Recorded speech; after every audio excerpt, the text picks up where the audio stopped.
In a quiet village nestled beneath the shadow of an ancient baobab tree, there lived a young woman named Adisa.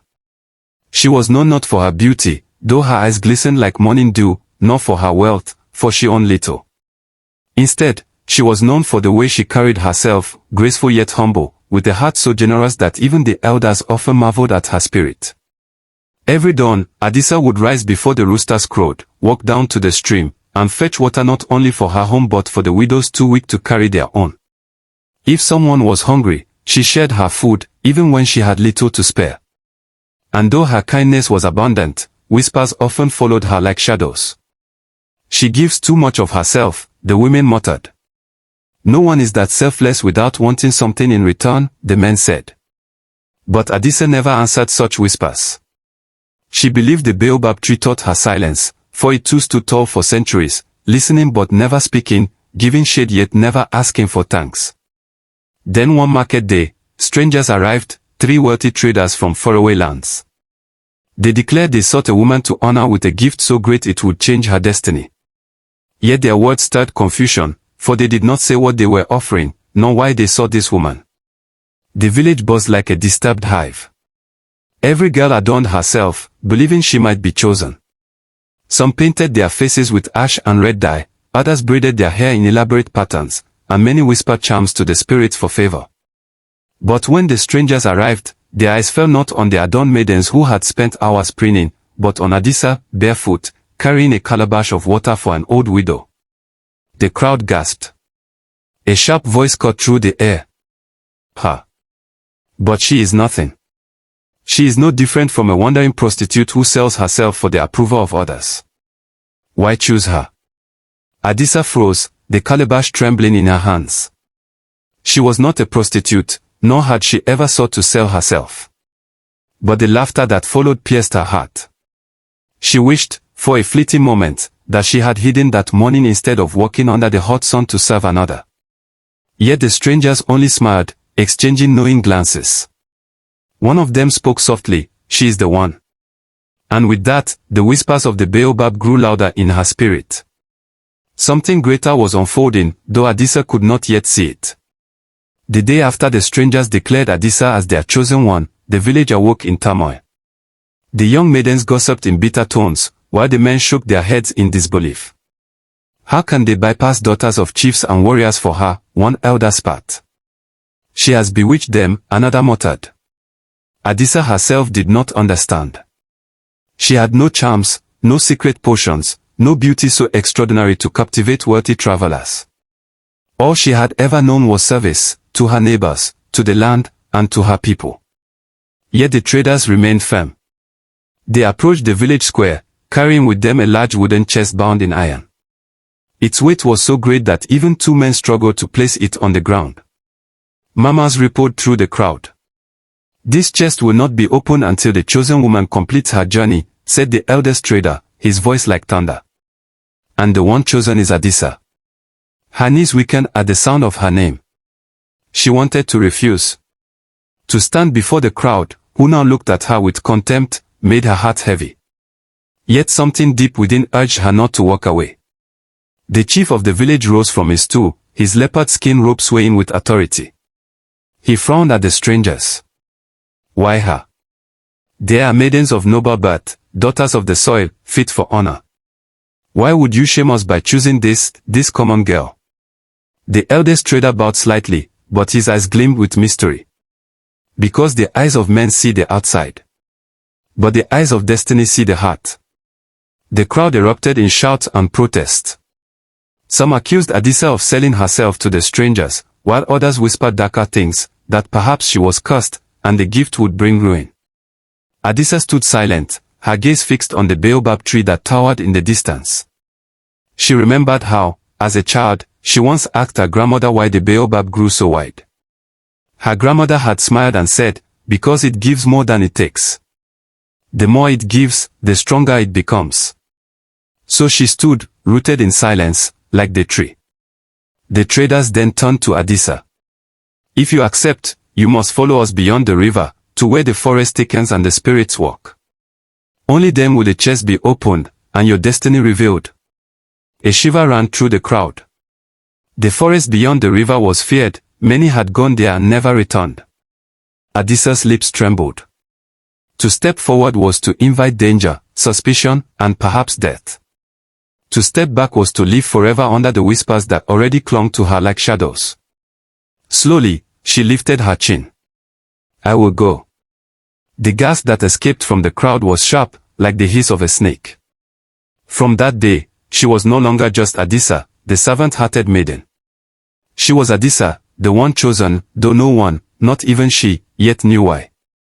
At dawn, Adisa began her journey across the river, guided by the three strangers.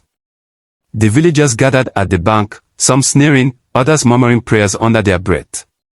Few believed she would return. The river was wide and restless, its waters churning as though warning her to turn back. But the strangers walked steadily across a narrow wooden bridge, and Adisa followed, her heart thumping like a drumbeat. Beyond the river stretched the forest, thick, dark, and alive with whispers. The air was damp, filled with the cries of unseen creatures. Branches twisted above them, blotting out the sun. The youngest trader turned to Adisa. Do not fear the voices. They will test your spirit. No sooner had he spoken than the forest began to stir.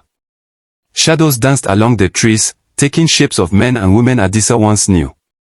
First, she saw her father, a stern figure who had always believed she was too soft for the world. You are weak, Adisa, the shadow mocked. You waste your days serving others. What will service bring you now? Death. Her feet faltered, but she clenched her fist. I am not weak. My service is my strength. The shadow dissolved.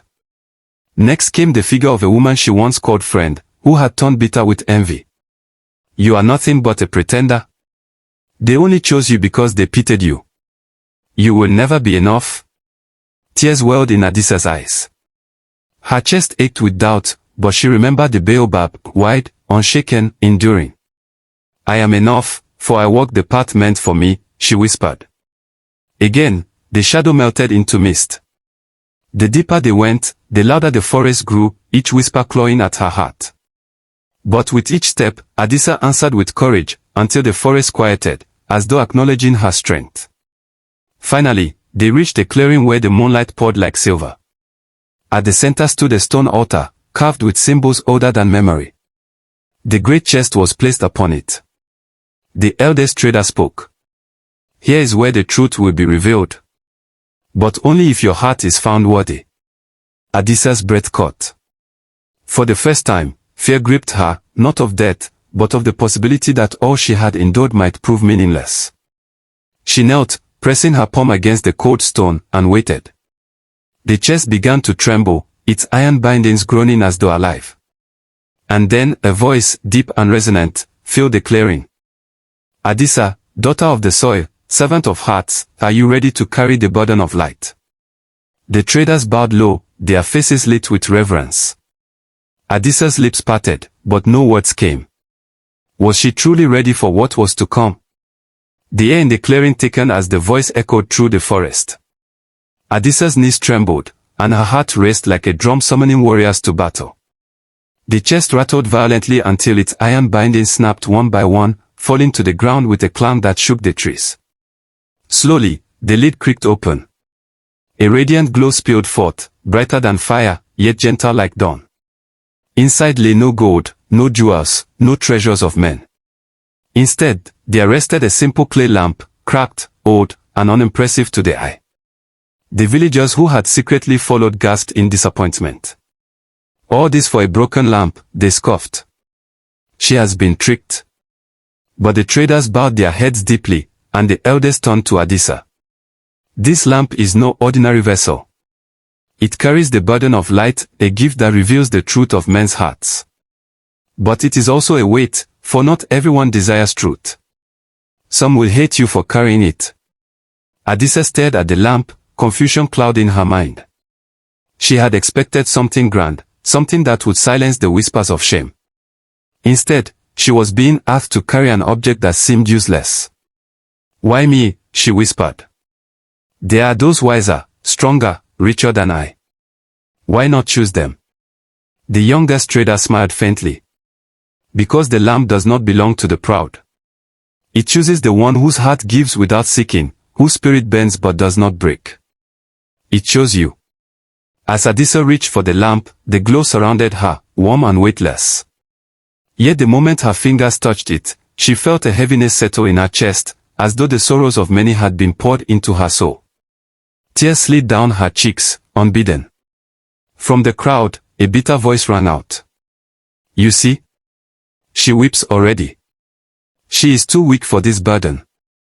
But as Adisa wiped her tears, the lamp flickered, and suddenly the truth shone clear. She looked at the speaker, a wealthy man in the village, and saw a dark shadow coiled around him, the greed he had hidden for years. Gasps rippled as the villagers noticed the man trembling, exposed under her gaze. The strangers bowed once more. The light reveals, but it also protects. Those who despise truth will try to break you, Adisa. Yet remember, the baobab stands because its roots run deep. The villagers grew restless. Some fell to their knees in awe. Others clenched their fists in anger. And Adisa. She clutched the lamp to her chest, torn between fear and the strange, sacred certainty that her life would never be the same again. The villagers stared at Adisa, some in awe, others in scorn, as the glow from the clay lamp wrapped around her like a mantle. It paused gently, as though alive, breathing with her heartbeat. The whispers of the baobab seemed to echo in her spirit, stand, child. Roots do not fear storms. But fear still clawed at her chest. She held the lamp tightly, trembling. What am I to do with this? She asked the strangers. The eldest trader stepped forward, his eyes fixed on her with deep respect. Adisa, this lamp reveals truth, not for your glory, but for the healing of your people. For too long, lies and hidden sins have poisoned your village. Greed has stolen from the poor. Pride has blinded the chiefs. Envy has scattered friendships. The lamp does not merely expose, it calls hearts to change. But, his voice grew heavy, those who love their darkness will despise you. They will say you are cursed. They will try to silence you. A heavy silence fell. The villagers shifted uneasily, their eyes darting away. For each of them carried something they feared the lamp might uncover. Suddenly, the wealthy man whom the lamp had first revealed stepped forward, his voice sharp with rage. This is witchcraft. She has brought a curse upon us. We must destroy the lamp, and her with it. His words ignited murmurs of agreement. Fear spread through the crowd like fire through dry grass. Some shouted for her exile, others demanded the lamp be smashed. Adisa's hands shook. She wanted to flee, to cast the lamp aside and return to her quiet life. But then, a frail voice rose above the chaos. It was Mama Kemi, the oldest widow in the village, the one Adisa often carried water for. She stepped forward, leaning on her staff. Do you not see? She cried. This girl has always carried light, even before the lamp. Who fed the hungry when you turned your backs? Who clothed the children when you hoarded cloth? Who visited me when I was forgotten? You mock her now, but she has been chosen because she has already lived what this lamp represents. The crowd fell silent, her words piercing like arrows. Adisa's tears returned, but this time they were not of fear. She finally understood. The lamp had not chosen her by chance. The traders had not chosen her out of pity. She had been chosen because her life of quiet sacrifice had prepared her heart to carry the burden of light. With trembling strength, she lifted the lamp high. Its glow spread wider, illuminating every face. And one by one, shadows unraveled, secrets exposed, the chief's hidden arrogance, the merchant's cheating scales, the warrior's cowardice masked by pride. Some wept openly, falling to their knees in repentance. Others turned away, faces twisted with anger, refusing the light. But amidst the chaos, something miraculous happened. Children ran to her, their innocent eyes wide, unafraid of the glow. They laughed and clapped their hands as though they saw beauty in what others feared. Their joy broke through the tension, and hope stirred like dawn rising over the village. The eldest trader spoke once more. Our journey ends here, but yours begins, Adisa. Guard the light. Share it. Endure its burden. In time, they will see. And with that, the traders vanished into the forest, leaving her alone with her people. Some villagers bowed to her, calling her blessed. Others turned their backs, vowing never to follow her. But Adisa did not despair. She remembered her grandmother's words of the baobab: the wider it grew, the stronger it became, because it gave without ceasing. So she walked back into the village, lamp in hand, no longer the girl they had mocked, no longer the maiden mistaken for what she was not. She was now the bearer of light, chosen not by men, but by destiny. And though the path ahead promised hardship, Adisa's heart whispered with certainty, I was chosen because I gave when others withheld. I was chosen because I carried what others abandoned. I was chosen, not for what I seemed, but for who I am.